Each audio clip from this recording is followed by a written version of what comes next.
picture. It looks like it's our show. All right, we are live. Suzanne, take it away.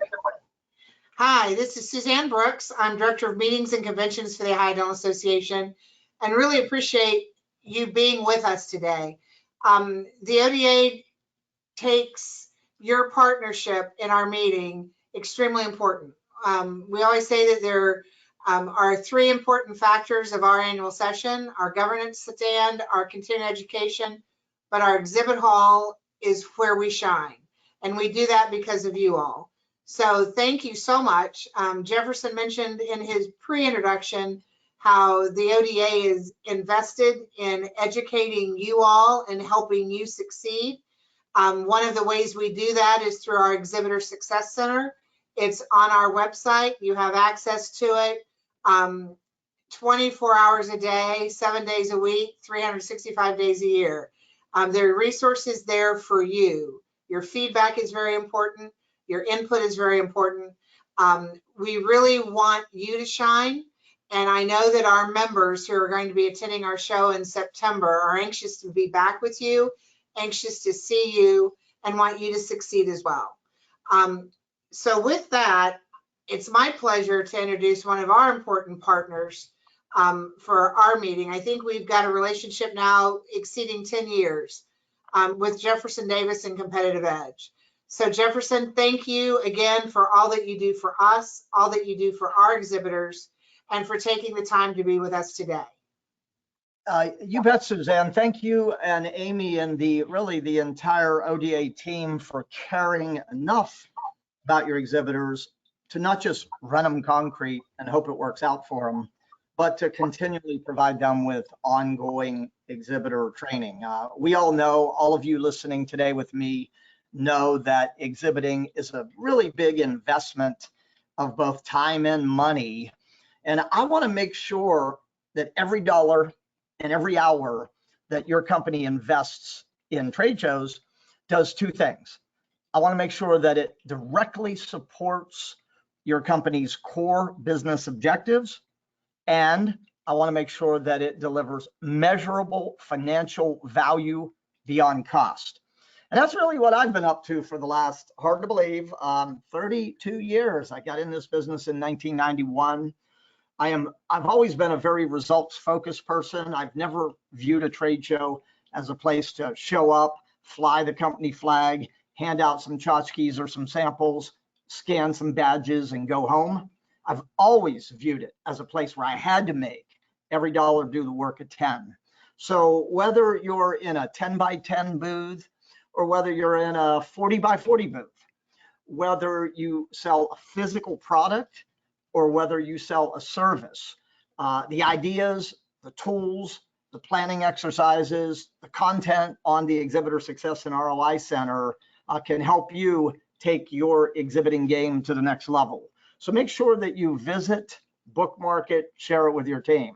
All right, that's a little bit about me. I want to find out just a little bit about you on this webinar with me here today. So I'm going to just launch a few quick polls. If you would click the radio dial button that applies quickly. First poll is, are you contracted for the upcoming ODA meeting? We're asking this question because we put this webinar out for our previous and our prospective exhibitors. Fastest fingers, click the radio dial button that applies. I'll give you just a moment. On 5, 4, 3, 2, we're at 63%. If you're looking away, look up, click that button, pound that button. Let's go. On 3, on 2, on 1. I will share the results here. It looks like 83% of you are, 17% of you are still considering. Well, hopefully today, for those of you who are, hopefully today really gives you a couple new ideas, a couple things that you can do between now and when you arrive in Columbus in September, really to be ready to win the game. Want to do my next poll here. When was the last time you exhibited at a live trade show? Some of you, maybe you've been on the shelf since the pandemic, or maybe you've been at a show this year already. Or maybe you haven't done any shows all the way through July, and now it's, it was last year. Fastest fingers, that was a quick reply. Let me share the results here. Looks like 86% of you have been in a show recently. Awesome. 14% of you haven't been in a show since last year. Well, that's a whole lot better than being on the shelf since 2019, right?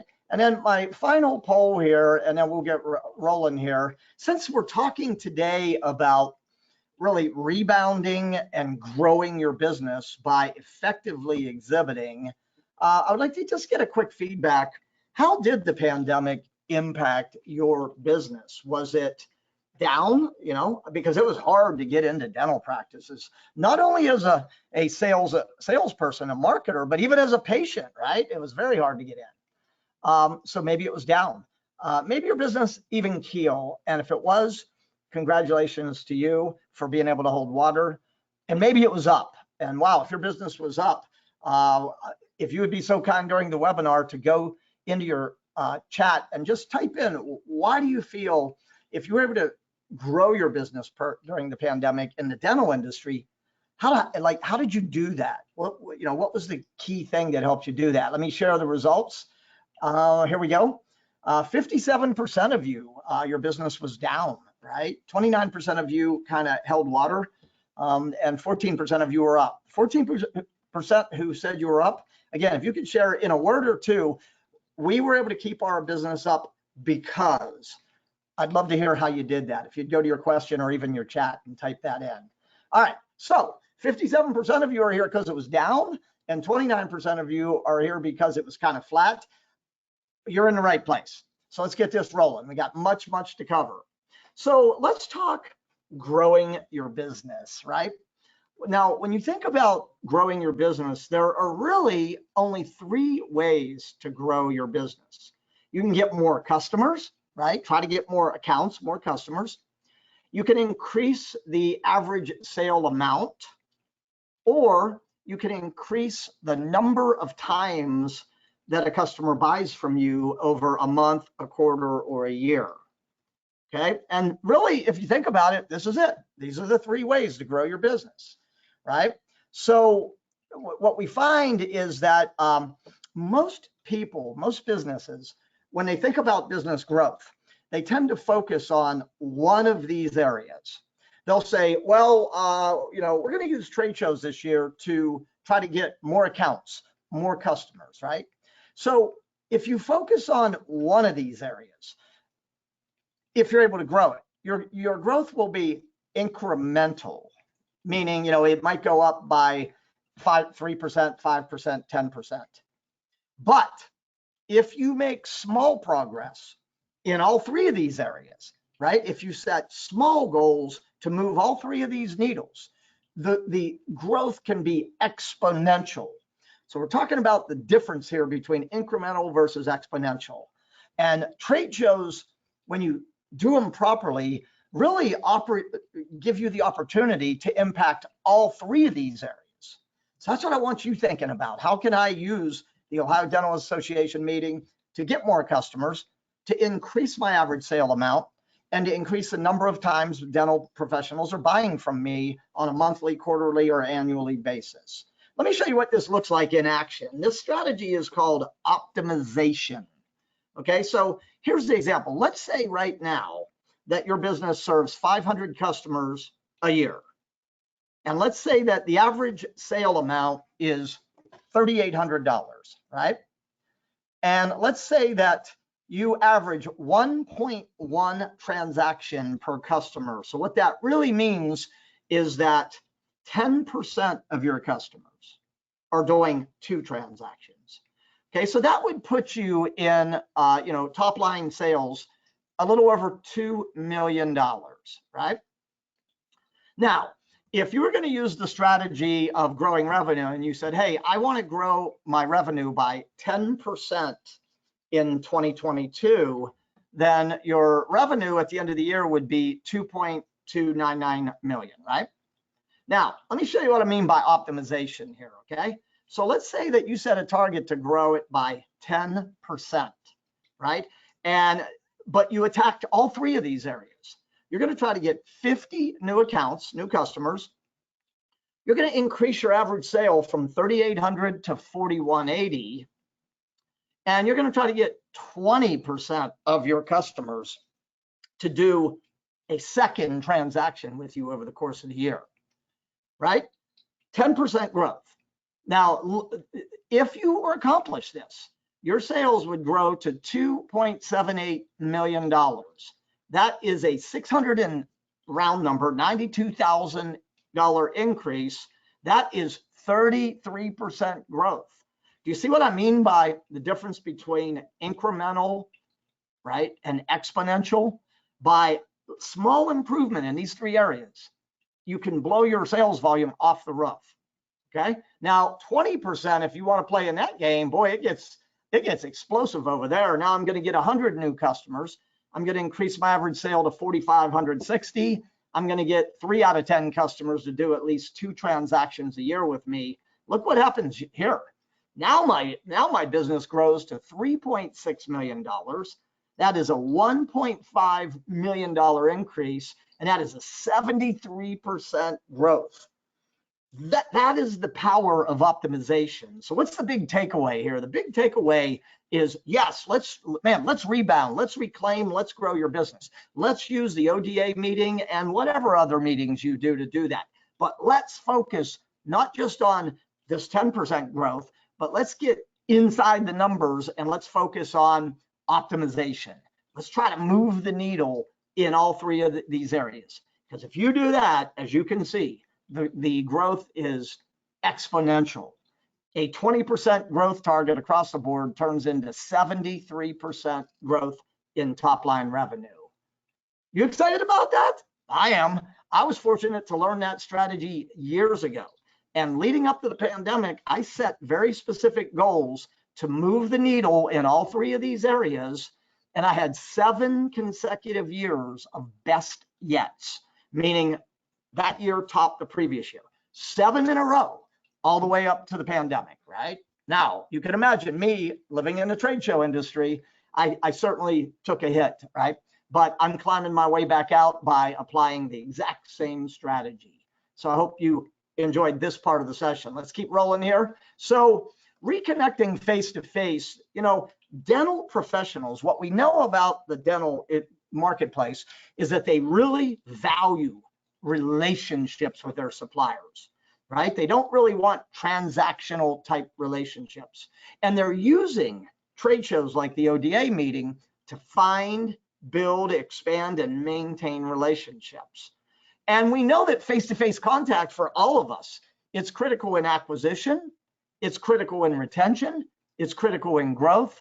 And it's been really hard to get back into my dental office.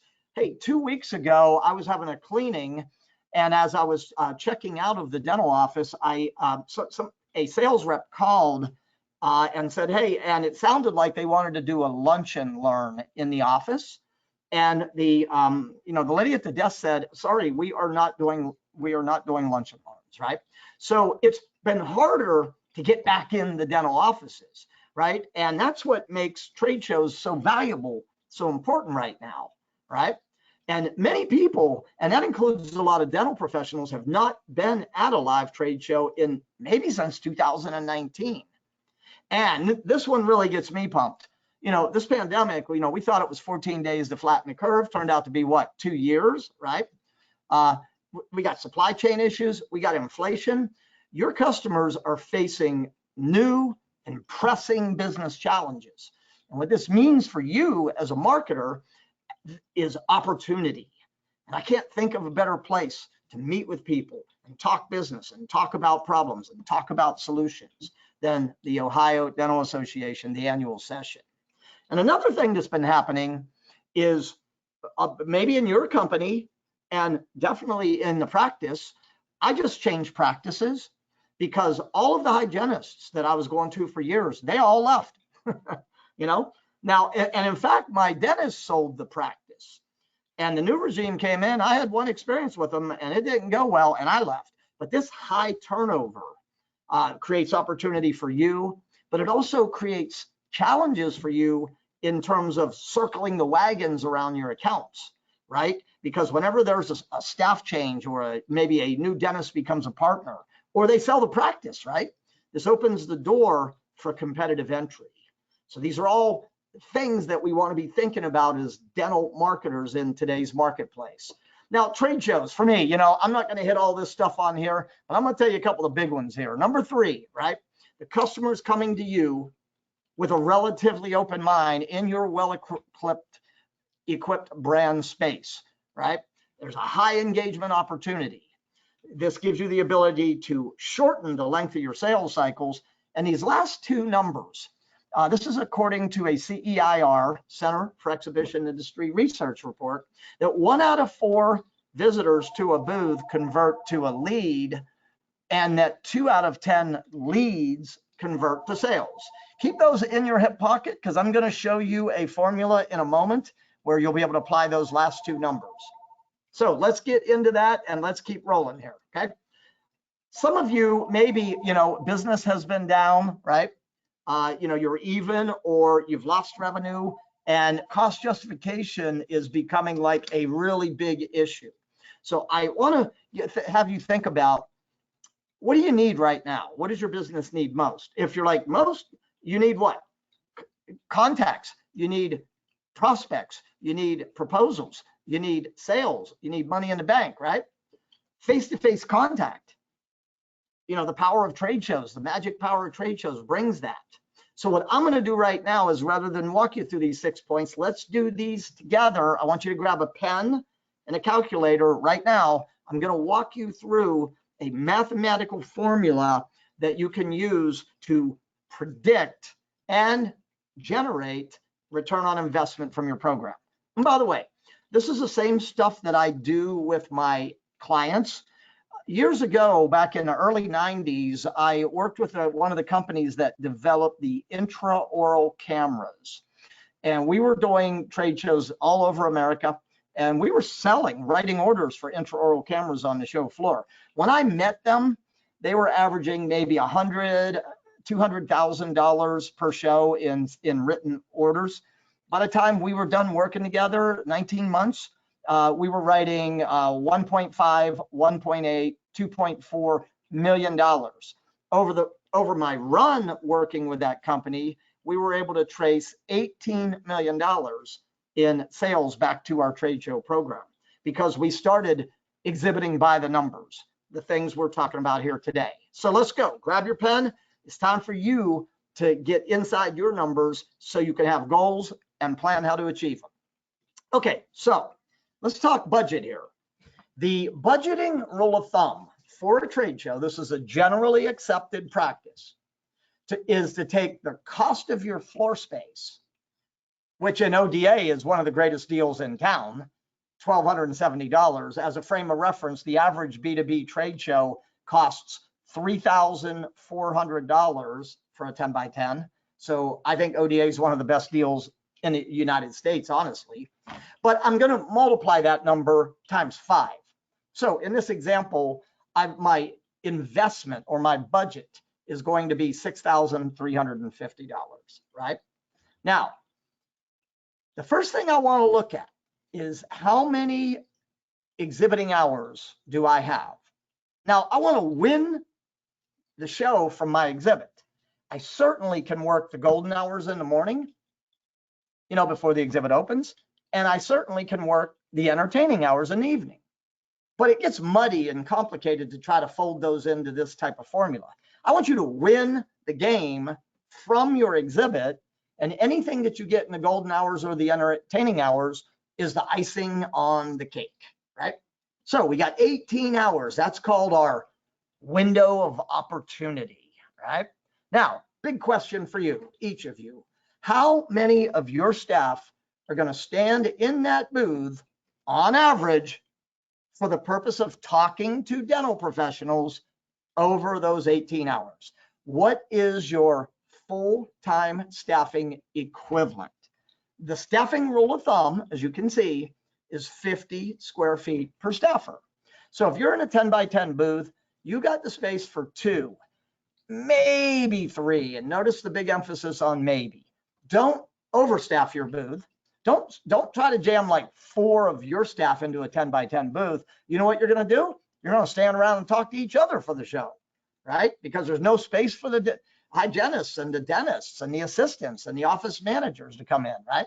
So don't overstaff it. On another hand, don't understaff it. Don't only have one person, because what do you do then if you're talking with a dental professional and another one walks up? How do you manage that? There's no easy answer to that question. Have enough staff. So in my example, I'm going to use a 10 by 10 booth here, right? Single booth space.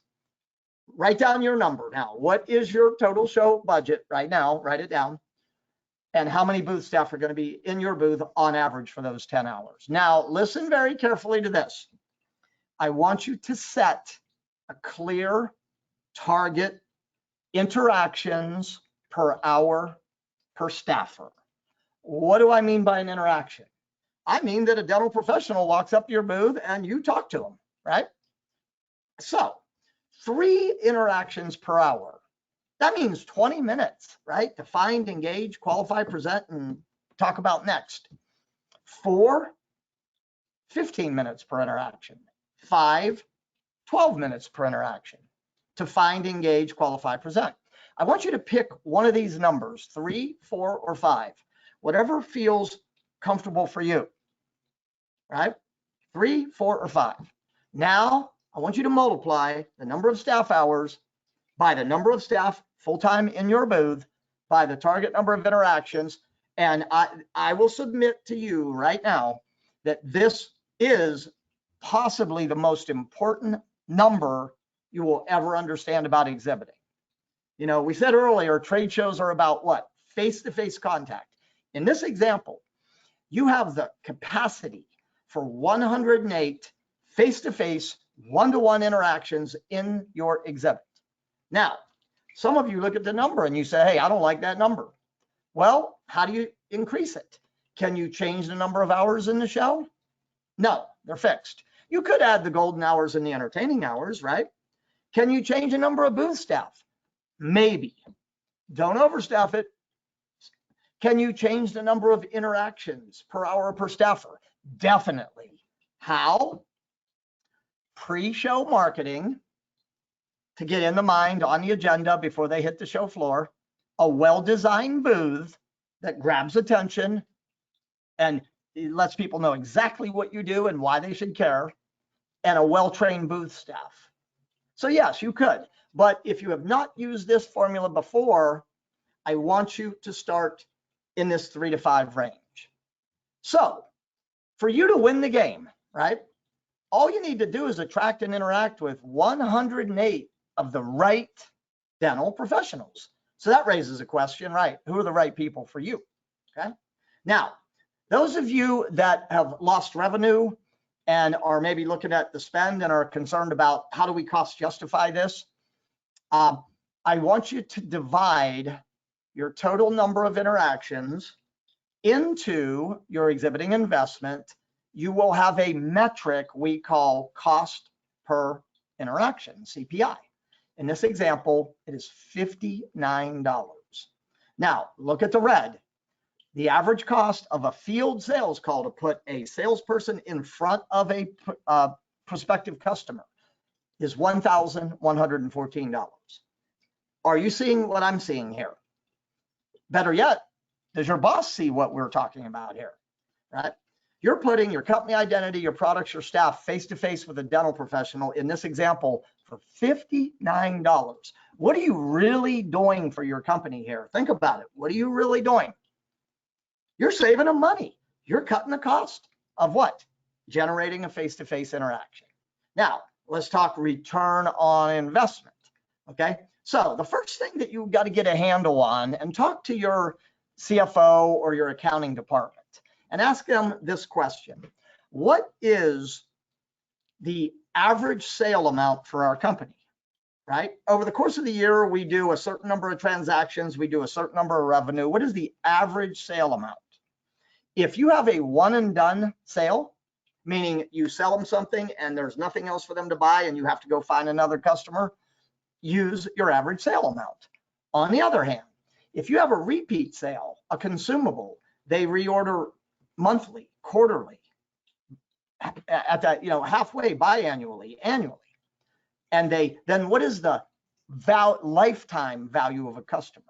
How much conservatively is the average customer worth to your business over the life of the buying relationship? So I'm asking you to dig for this number. I know you probably can't find this right now, but it's a really important number to know, because this is going to point you to how to make sure you get return on investment.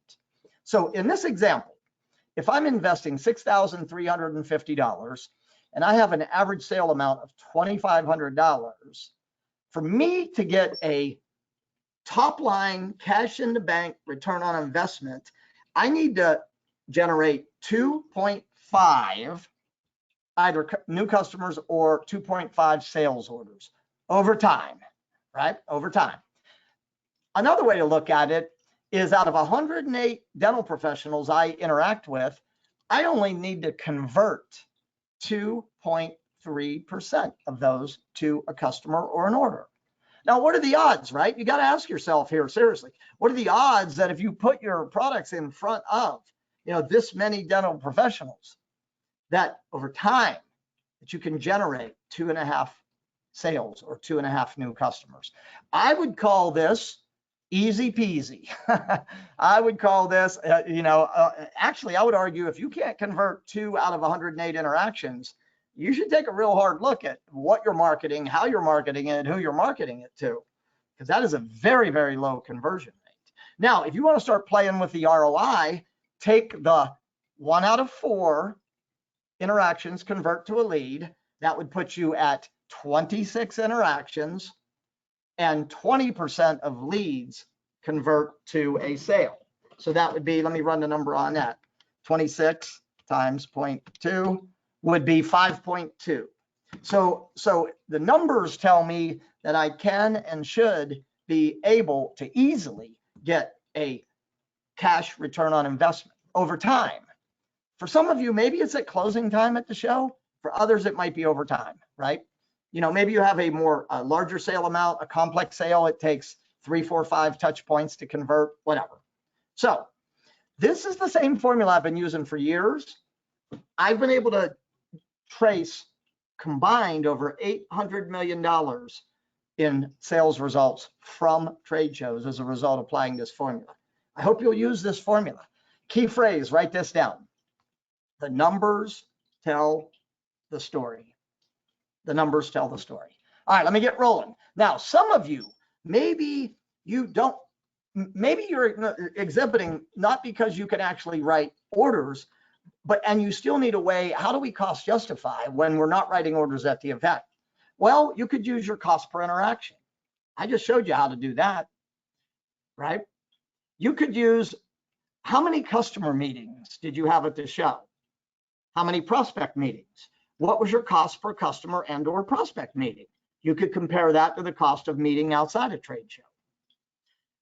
You have a product or service that they really have to see a demonstration or a presentation. So how many people did you show, tell, and present your products to at the show? And what was the cost to produce the demonstration? Now you're going to have a cost per demo, right? You could compare that to the cost of going out and doing it in a practice or whatever it is. Number 4, here's an easy one to calculate. Cost per lead. Take the number of leads that you captured. So let's say in this example, I invested $6,350 in the show and I captured 26 leads. My cost per lead was $244, right? So I could compare that to my other lead generation sources. I could also compare that to my average sale amount and or the value of a customer. Number 5, this is a big one. Marketing managers, listen carefully to this one. If you will do a better job of qualifying the leads you capture, and you can go, this is an A lead, it's a B lead, it's a C lead, and you can estimate what the potential revenue value of this lead is, right? Now you can say, hey, look, out of our 26 leads, 15 of those were A-level leads. The average sale amount is $2,600. We generated $39,000 of A-level potential revenue for our company.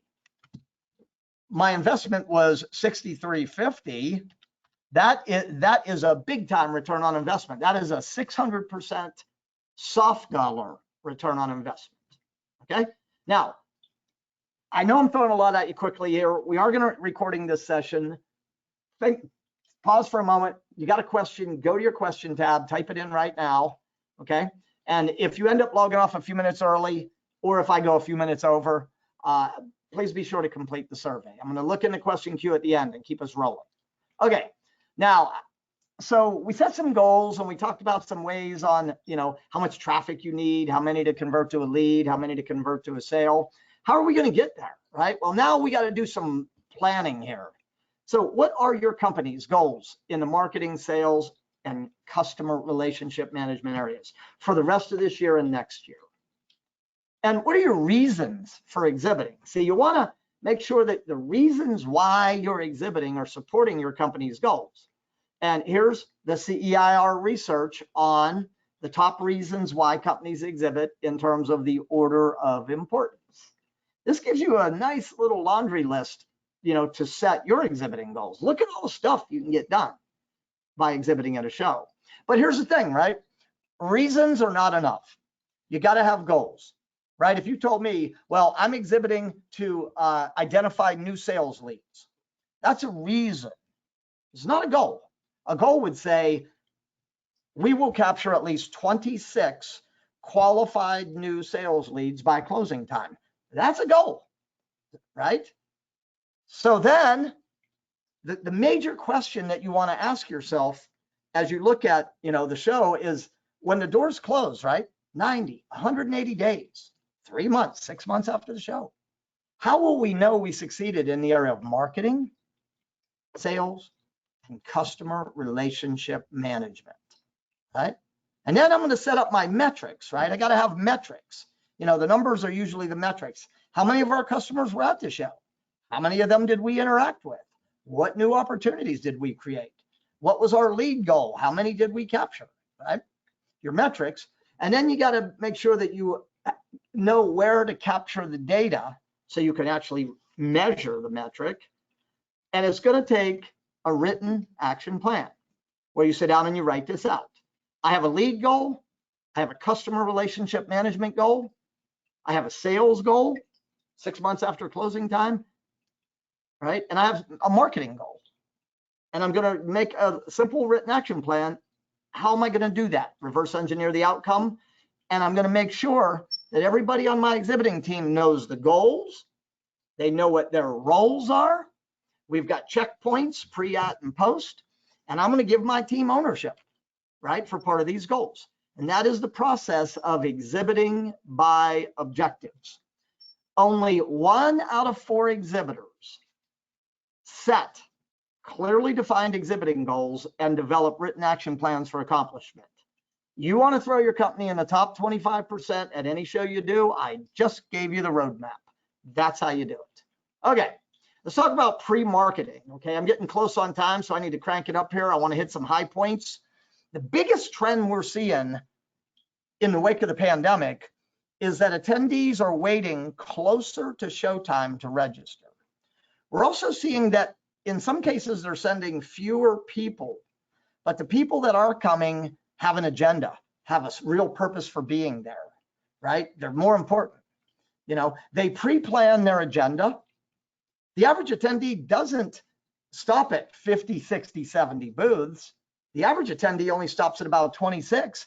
In a smaller show like the ODA, I would say it's lower, going to be more toward the 20-ish range, but half of those stops are pre-planned, right? So do not, if you want to win this game, do not just rent space, show up, and hope that people find your booth. You got to do pre-marketing. So we're going to hit 3 big questions here on what you can do to make sure that you have a booth full of the right people. Remember that number that we ran a moment ago, my 108? That's what I'm going for. I want to be in the mind, write this phrase down, in the mind, on the agenda of 108 of the best people. And I want to have a mix. I want to have existing customers that I'm looking to cross-sell, upsell, and protect.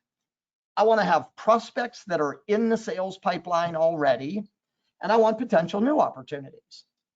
So I'm going to create a real clear profile of who I'm calling my ideal visitor. Then I'm going to calculate what we just did, my exhibit interaction capacity.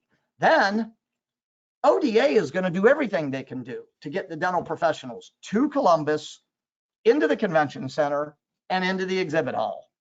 But that's where their responsibility stops. And that's where the responsibility rolls to you. So what are you going to do between now and showtime to make sure that you are, write the phrase down again, in the mind, on the agenda of enough of the right people? That's winning the game before kickoff. So let me give you some quick hitters to help you with this. There are 3 groups of people you want to focus on. Look at the triangle here. Start with your existing customers. You can see on the image on the left, there are 4 different objectives you could have, right? Customer interactions. Never go into a trade show without inviting your customers. Why? The competition is knocking at the door. Circle the wagons around your customers. Prospects. Talk to your sales team. Talk to your dealers. Talk to your distributors. Ask them, what prospects for our products are you currently in dialogue with? Let's get them to the show, and let's get them to our booth, and let's move them one step closer. And then your new contacts, right? Anybody who's inquired about your product services over the last 12 to 18 months. Okay, now the key to getting on their agenda is developing and communicating a clear and compelling value proposition. Where the value is clear, the decision is easy. So what are the problems or challenges that your dental customers are facing that you can help them solve, right? What improvements can you make in patient care, practice and staff management, operations and profitability, right? What is one thing that you can quickly teach them that's going to add value to their practice? They come to learn, right? And what are they going to gain? What can they save? What can they achieve? What can they avoid by visiting your booth? I want you to gather your team. I want you to take these 4 questions, and I want you to come up with your best answers, because this will give you the content to create your value proposition. Then you can integrate your value proposition, right, through every channel. So you want to segment your lists. You're going to want to get started here. We're in mid-July. You're going to want to get your marketing going here in early August. You know, don't wait too late. Try to land 3 touch points and try to use multiple media. People always ask me, they go, Jefferson, what is the best media for promoting my booth? My answer is there is no single best. The magic is in the mix. How many media can you deploy? Can you use email? Can you use social media? Can you set up web landing pages? Can you use direct mail, right? Can you use a telephone if you have phone numbers?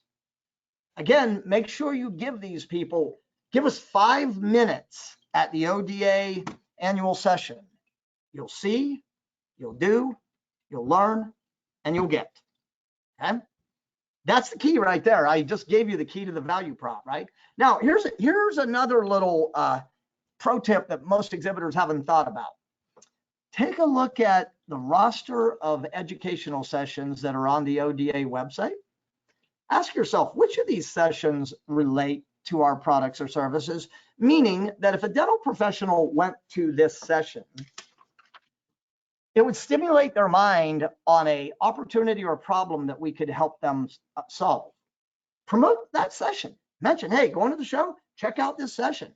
Come by our booth afterwards to discuss the topic in more detail, to continue the learning. Okay? Make sure that all of your marketing outreach, tell them exactly what you want them to do. You know, schedule an appointment, put us on your must-see list.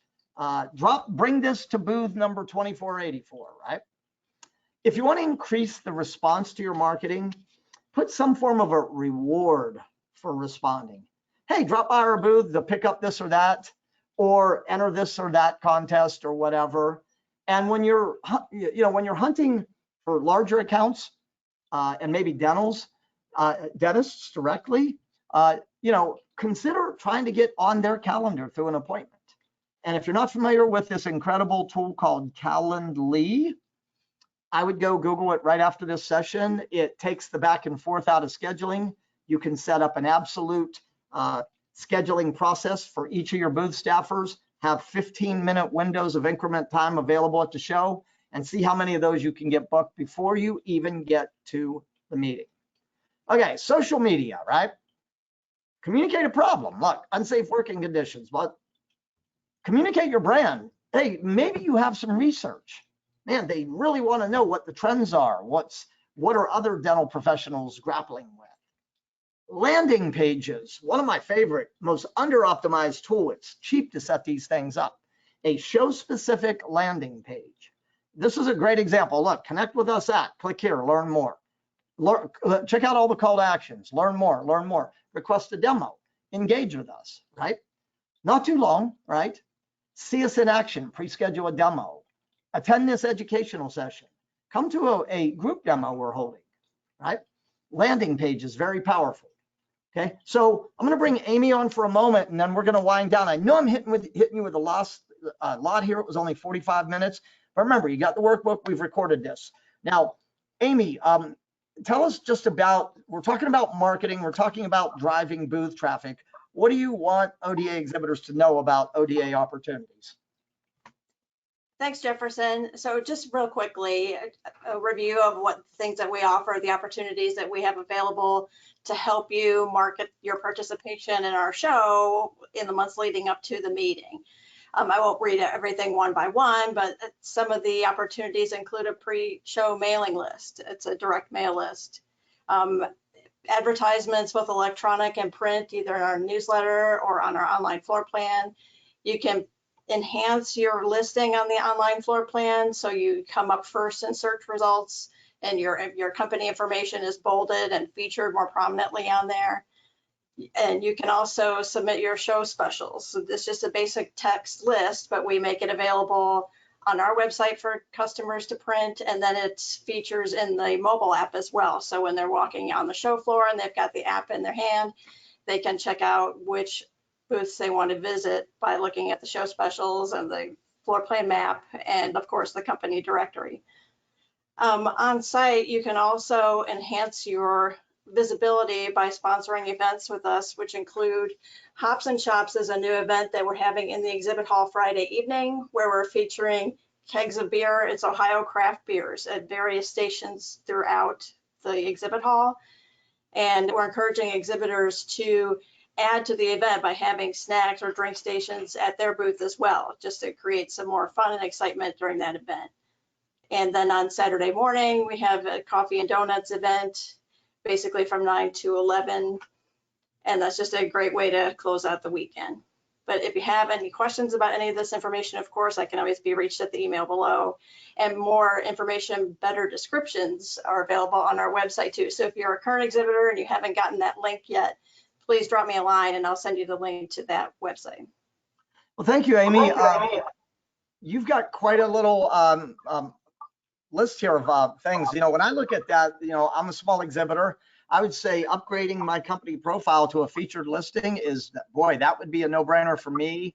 I think, you know, getting the pre-show mailing list and putting together a really well-designed mailer that has the show, you know, the show logo, my value proposition, you'll see, you'll do, you'll learn, you'll get. Maybe a postcard or even a letter of invitation. Hey, not many exhibitors are using mail anymore, and that's a good reason why you might want to get back in the mailbox. The junk in the mailbox has gotten really, really light. Of course, using the ODA show logo in your emails, websites, social media, smart play, and show specials. Hey, if you're there to write business, submit your show specials, right? That's one of the big reasons they hit the hall, and show specials drive immediate action. I love the Hops and Shops event. Amy, I think you're onto something really big there. And I think this dark roast and donuts event, you're gonna drive some really good traffic. So here's what I would say to every exhibitor here today, okay? Think about your goals, think about your target visitor, think about your show budget, and drop Amy an email and chat. She's super cool. She's trying to help you win at the show. And she'll be able to point you by communicating with you about what opportunities best support your goals and fit your budget. Okay, so make sure you reach out and do everything you can, right? Because the biggest reason why exhibitors fail at shows, the number one reason they fail, They do not get enough of the right people to their booth.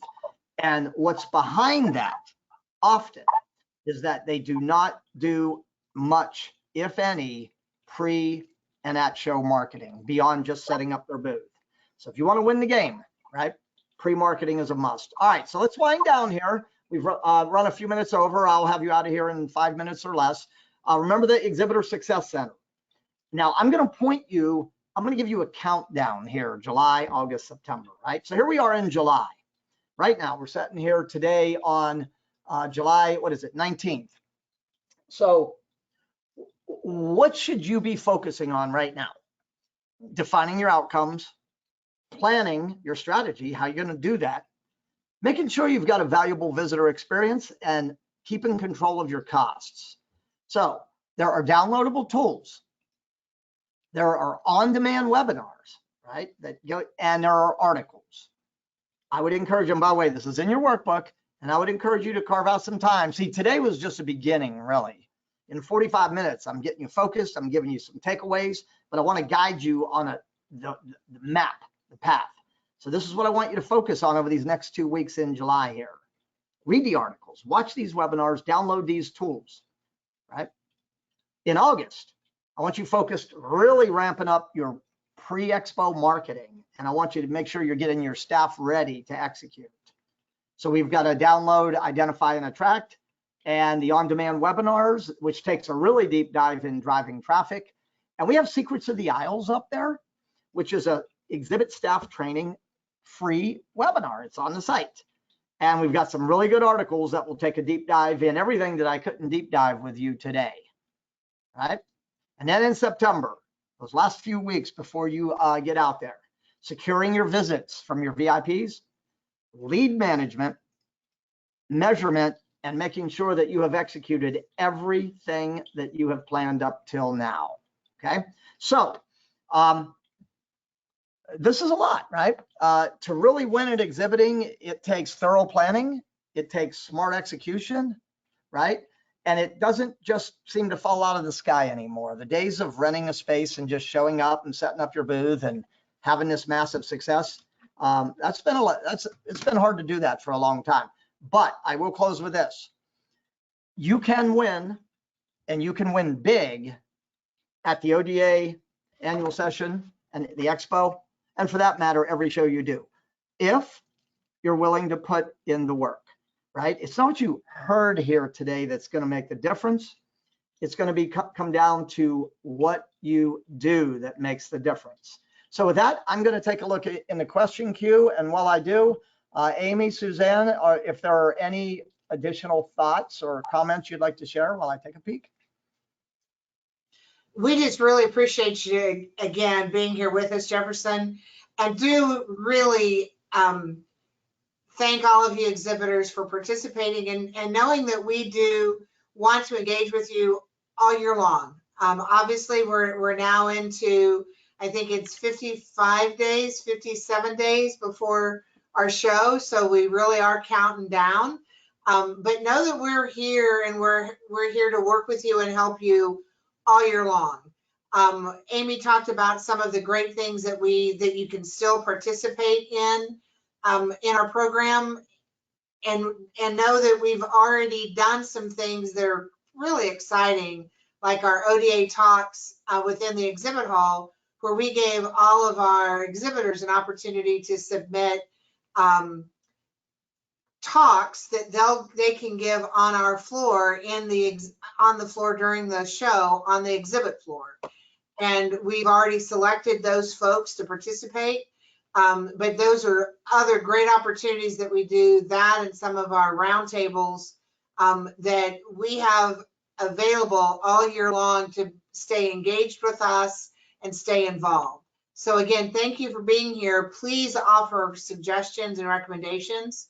We're looking forward to September, and thank you for being a part of it. All right, thank you, Suzanne. Amy, I have just 2 questions in the queue I'll address, but any additional thoughts on your end? No, thank you. This is always, it's very informative, and we appreciate all of your hard work. Thank you. So the first question is, how do you come up with the estimated interactions per hour per staffer? Is it based on expected attendance? Is there an equation? So Josh, the average length of an interaction in a booth, according to research, is 3 to 7 minutes. 3 to 7 minutes, right, is the average interaction time. There are peaks and valleys in exhibit hall traffic at every show based on educational sessions, competing things going on. And so when I've been, again, I've been doing this for 32 years now. And what I found is that if you set that window of 3 to 5 as your starting point, and then you circle back after the show and measure how well you did, you'll determine whether you can or should increase that number going forward. Now, again, there were ways to increase that number. We talked about pre-show marketing helps, a well-designed booth that grabs attention and delivers a good value prop, that helps.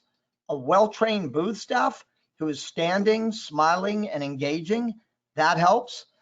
It is possible, Josh, that you could average 8, 9, maybe 10 interactions per hour per staffer. But I wouldn't count on that, certainly as you're first beginning to use this almost science-based approach to planning your productivity. If you stay in the 3 to 5 range to start, you're going to be in good shape. You will have enough, right, of the right people at your booth, and that's really what we're all looking for here. The second question is, how far in advance of the show should we begin our pre-marketing efforts? Well, if you're going to do like print media, like the ODA newsletter, digital and print, you want to get 2-3 months out ahead of the show. So for more of your one-to-many media, you want to get 2 to 3 months out ahead of the show. For your more important visitors, there are certain customers, there are certain dental practices you are really targeting. Try to get out 45 days at least before the show. Then when you do your one-to-one marketing, your things like direct mail, email, social media, start working backwards from a 45-day countdown. Maybe have touch 1 at 45 days, touch 2 at 30 days, touch 3 at 15 days, touch 4 at 7 days prior. And if you have the ability, to do on-site promotion, that'll help too. In general, the answer to that question is the bigger the show, right? The more competition there is for the power buyers, the farther out you want to get. And you want to be running a one-to-one campaign where you're targeting individuals and having very personalized approaches, and a one-to-many campaign where you're going out and touching like all hygienists, right? And all practice managers, right? And all assistants and all dentists. And then you can really create content that speaks to them based on their job title, their responsibilities, and their functions. So I hope that helps. We've gone a few minutes over. I want to thank everyone on behalf of, Suzanne, Amy, the Ohio Dental Association, for really caring enough, as I said at the beginning, about you. And remember, it's not what you heard here it's going to make the difference. It's going to be what you do. So my closing parting wish for you is that you will take 3 ideas from what you learned today. You will go, oh, these were the big 3 things that really touched me. And then you will follow my roadmap, that Exhibitor Success Center, July, August, September. Put in the work. If you will, I can close today's session not by wishing you a successful ODA annual session. Guarantee you'll have one if you put in the work. So go get them, have fun. You got questions, you've got a great team with Amy and Suzanne at ODA. You got questions for me, you can access me through the Exhibitor Success Center. There's an email Q&A there. And I wish you the very, very best for rebounding, growing your business through what I know to be the most powerful sales, marketing, and customer management media in the world, trade shows. Go get them. Look forward to seeing you again soon. Have a great day, everybody.